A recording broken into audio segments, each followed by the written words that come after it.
Beth is on the line. Beth is in Washington, D.C. Hi, Beth. How can we help? Hello. I am 32.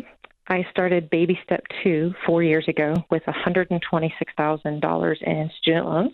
Woo. Today, I am proud to say I'm down to $11,000. Yay! Way to go. Yeah, thanks. But I've had to overcome some pretty substantial setbacks in Baby Step 2. So after I finished graduate school, I landed a job in my field of healthcare and injury prevention, but I quickly found out I would always have work, but I won't always get paid for it. I went to work every day for 19 months, not knowing if I was going to get laid off, and I worked numerous side gigs to the point that I was sleeping less than 4 hours a night for many days a week. Ooh. I started and stopped my Baby Step 2 so many times due to job insecurity and also having to move 1,000 miles for my current job in D.C. During Baby Step 2, I struggled with anxiety, depression, self-harm, because I endlessly shame myself for the financial mess that I'm in, and I feel so behind the rest of my peers.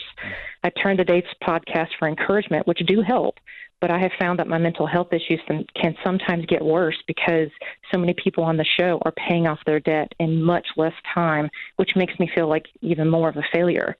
I've been living on scorched earth, which has absolutely helped me pay down debt, but I feel like I'm also scorched because I scorched my mental health in the process. You burnt the proverbial candle at both ends, kiddo. Mm-hmm.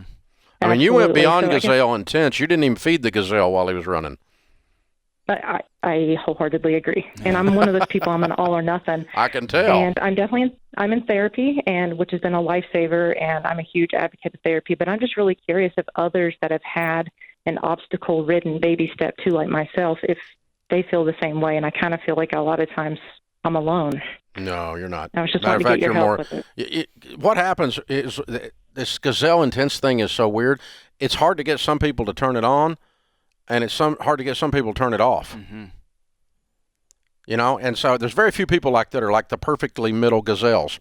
Some of them are like lazy fat gazelles, or some of them are starving the boy to death and running him haggard like you've been doing. Right. And there's all kinds of internal motivations in both cases, or lack of internal motivations in both cases. Your journey sounds a lot like mine, Beth.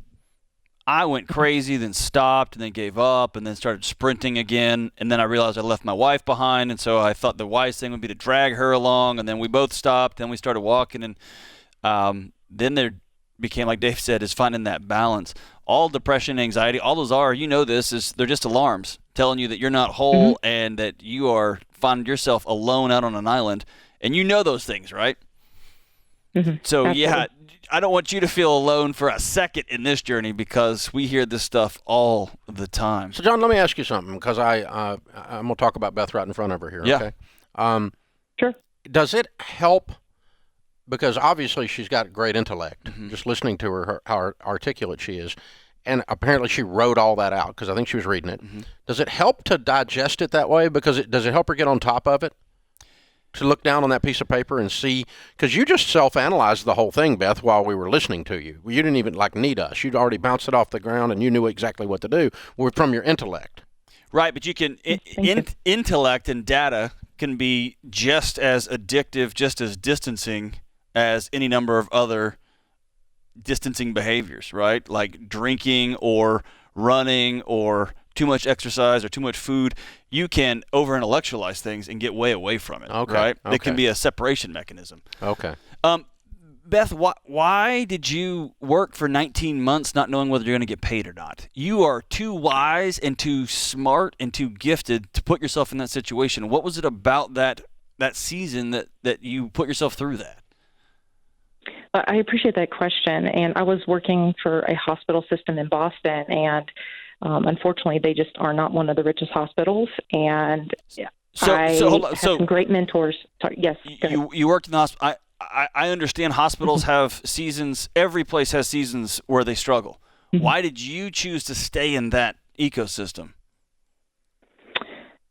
I looked for 19 months for another job with the support of my peers, saying that we're going to give you as much money as we can, as many hours as we can, but unfortunately this is our limit. And I applied for jobs for over a year, and I made it all the way to the very end.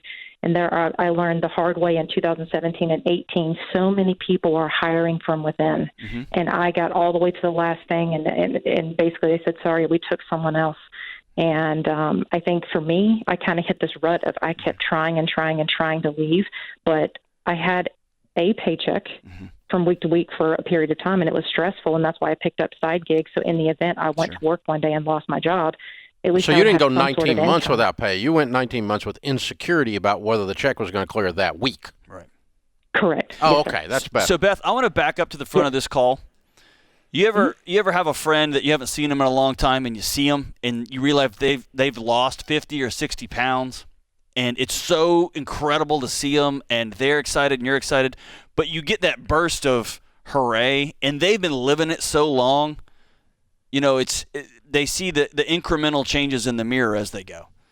When you first called and you said you've been cranking on this deal for 4 years, you've paid off $15,000 through a graduate degree, through insecure paychecks. And what did Dave and I do? We cheered as though we haven't seen you in years, and we are so impressed with how far you've come. You've got to step back and use that intellect, get 30,000 feet above this situation, and go, wow, look at me, girl. Really, really proud of yourself. You need to look in the mirror and go, wow, girl, look at you. You have stumbled and tripped and grinded, and that's not even a word. You've ground your way. You have dragged and pulled and sprinted, and you're almost there. And I hope you will take a moment and celebrate you, because you're kicking butt, man. Yeah, you really. I mean, the first 3 minutes were touchdown in the Super Bowl, and the next several pages read were all the things that are wrong. It is normal to overdo it, and so give yourself permission to let off the gas a little bit. You are overdoing it, but you have done an incredible thing to this point.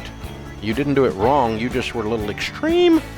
So back off a little bit, get some sleep, eat, love the girl in the mirror. She's a hero. This is the Dave Ramsey Show.